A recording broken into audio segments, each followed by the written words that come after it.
Hello friends, तर आज देखील एकदम छान अशी ही ब्लाऊज डिझाईन मी तुमच्यासाठी घेऊन आलेली आहे. तर ऑर्गेन्झा साडीवरील हा ब्लाऊज पीस आहे, त्याची आपण कटिंग करून घेतलेली आहे आणि आपल्याला उरलेल्या काठ्याचा वापर करून ही आजची डिझाईन बनवायची आहे. तर व्हिडिओ कुठेही स्किप न करता पूर्ण बघा आणि अजूनही आपल्या चॅनलला सबस्क्राईब केलेलं नसेल तर चॅनलला सबस्क्राईब करा. तर हे बघा, आपण अस्तर आणि मेन फॅब्रिक कट करून घेतलेला आहे आणि हा काठही आपण कट करून घेतलेला आहे, जेणेकरून आपल्याला याची डिझाईन बनवता येईल.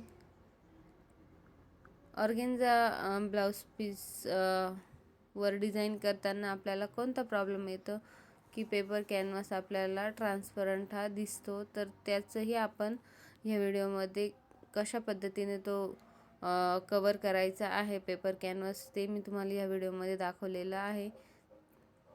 तर हे बघा, आपण कशा पद्धतीने डिझाईन करणार आहोत तर ते आपण ड्रॉ करून घेत आहोत. ठीक आहे. गळा रुंदी वरच्या साईडने आपण 2.5 इंच घेतलेली आहे आणि आपण खालच्या साईडने गळा रुंदी घेतलेली आहे 3 इंच आणि अशा पद्धतीने आपण याला शेप दिलेला आहे. ठीक आहे. आता आपण पेपर कॅनव्हास घेणार आहोत. ठीक आहे. बरोबर प्रॉपरली आपल्याला त्याच उंचीचा पेपर कॅनव्हास घ्यायचा आहे.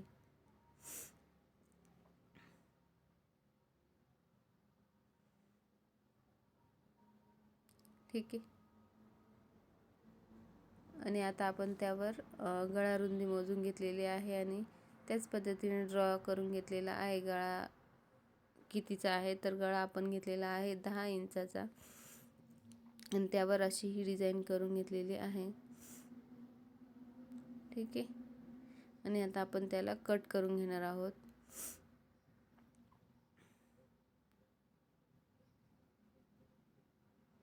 एकदम सुंदर अशी आजची डिझाईन आहे.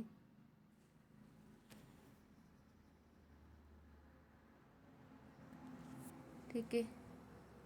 हे बघा, अशा पद्धतीने आपण दोन्ही पार्ट कट करून घेतलेले आहे आणि आता आपल्याला ते अस्तरवर जॉईन करायचे आहे. तर ऑर्गेन्झा साडी किंवा नेट साडी जर असेल आणि त्यावर त्या ब्लाऊजची आपल्याला डिझाईन करायची असेल तर पेपर कॅनव्हास ट्रान्सपरंट असा वरून दिसतो, तर तो आपल्याला कशा पद्धतीने कवर करायचा आहे ते तुम्ही बघू शकता. तर हे बघा, आपण अस्तरवर कॅनव्हास जॉईन केलेला आहे.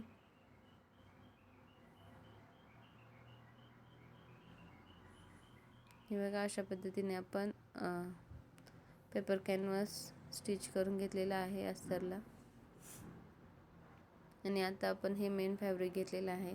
ऑर्गेन्झा ब्लाऊज पीस आहे आणि आता आपण त्यावर हे अस्तर ठेवून घेतलेलं आहे. ठीक आहे. कॅनव्हासच्या एकदम कडेने आपल्याला स्टिच करायचं आहे, जेणेकरून एकदम परफेक्ट शेप आपल्याला मिळेल. त्याच पद्धतीने आपण ही नॉडही आपण आधीच लावून घ्यायची आहे, जेणेकरून आपल्याला एकदम छान अशी फिनिशिंगमध्ये ब्लाऊजची डिझाईन करता येईल. हे बघा, नॉडही अटॅच झालेली आहे.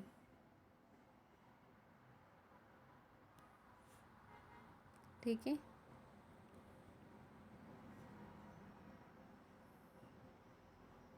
आता सेम दुसऱ्या साईडने आपल्याला स्टिच करून घ्यायचं आहे.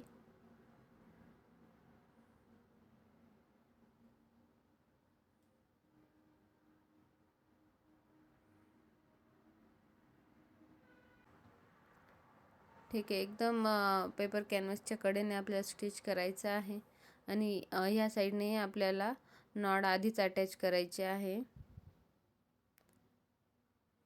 ठीक आहे. नॉड लावण्याची ही एकदम सोपी आणि सुरेख अशी ही पद्धत आहे.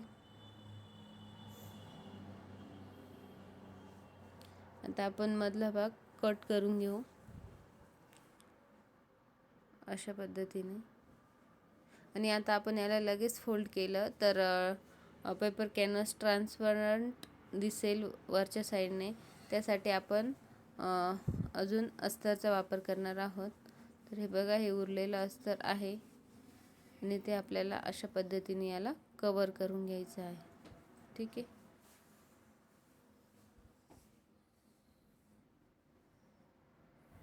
आता आपण यावर स्टिच करून घेणार आहोत.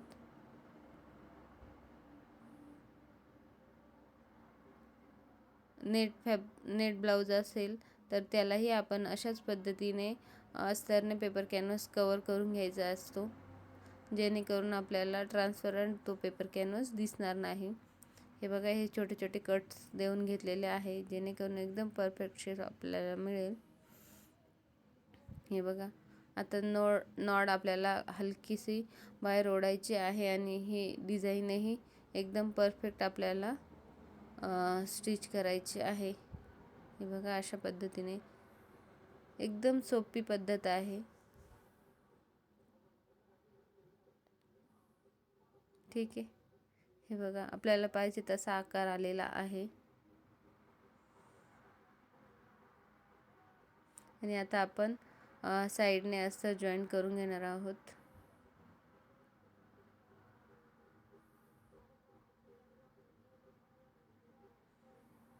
आणि एक्स्ट्राचा भाग आपण कट करून टाकणार आहोत.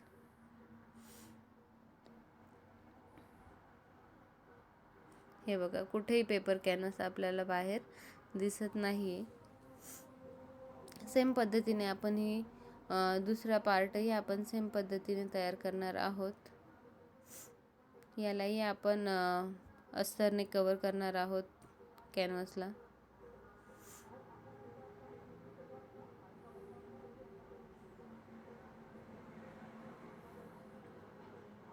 ठीक आहे. सेम पद्धतीने आपण हा पार्टही तयार करून घेणार आहोत. तर तुम्ही नेटच्या ब्लाऊजला किंवा ऑर्गेन्झा ब्लाऊजला कशा पद्धतीने पेपर कॅनव्हास वापरता हे तुम्ही मला कमेंटमध्ये सांगू शकता, किंवा मग तुम्हाला आजची ही प्रोसेस कशी वाटली तेही तुम्ही मला कमेंटमध्ये सांगू शकता. तर हे बघा, आपण हे 2 पार्ट तयार करून घेतलेले आहे आणि आता आपल्याला ह्या उरलेल्या काठाचा वापर करून पुढची डिझाईन बनवायची आहे. तर हे बघा, आपण 2 पार्ट याचे करून घेतलेले आहे आणि आता आपण हे बघा, हा उरलेला कपडा घेऊन यावर ते जॉईन करून घेणार आहोत. ठीक आहे. हे बघा, आता आपण याला दोन्ही साईडने स्टिच करून घेणार आहोत. ठीक आहे. आपल्याला पाहिजे तितका आपण ह्या काठाचा वापर करून घेणार आहोत. दोन्ही साईडला आपण सेम पद्धतीने करून घेणार आहोत स्टिच. ठीक आहे.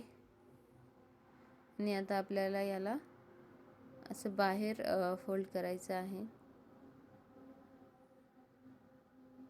हे बघा, आपण याला काढून घेतलेलं आहे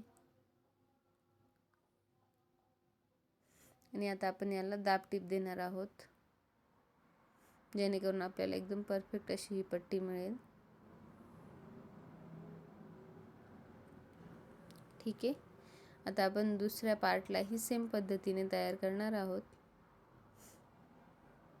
हे बघा, आपल्याला अशा प्रकारे 2 पट्ट्या मिळालेल्या आहे आणि आता आपण याला लेसही लावून घेणार आहोत.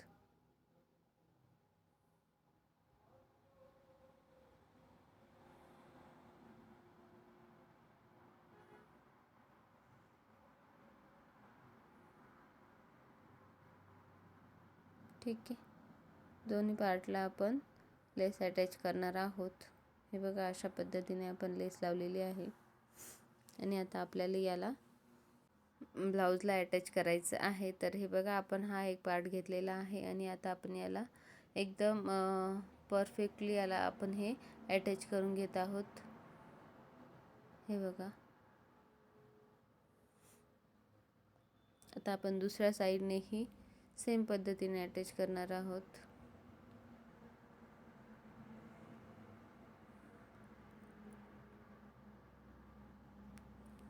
ठीक आहे. एकदम सुंदर अशी ही ब्लाऊज डिझाईन आहे.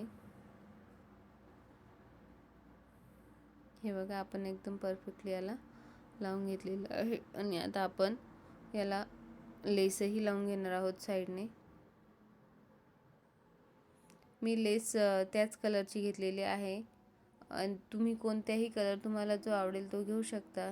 गोल्डनही वापरू शकता किंवा साडीच्या कलरचीही घेऊ शकता.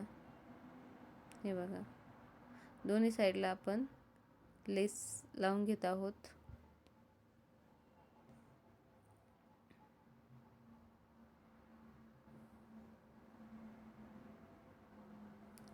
ठीक आहे. आणि आता आपल्याला उरलेल्या कपड्याचेच लटकनही बनवायचे आहे. त्याआधी मी टक्स टाकून घेतलेले आहे. हे बघा, आणि हे छोटे छोटे लटकनही मी उरलेले कपड्याचे बनवलेले आहे. तर तुम्हाला आजची डिझाईन कशी वाटली कमेंटमध्ये नक्की सांगा. व्हिडिओ आवडल्यास लाईक करा, शेअर करा आणि आपल्या चॅनलला सबस्क्राईबही करा. तर हे बघा, आपण जिथे हे काठ लावलेले आहे मध्यभागी तिथे आपण पॅचही लावू शकतो आणि बटनही लावू शकतो. तर आपल्या आवडीप्रमाणे आपण पॅच किंवा बटन लावून घेऊ. तर चलो बाय.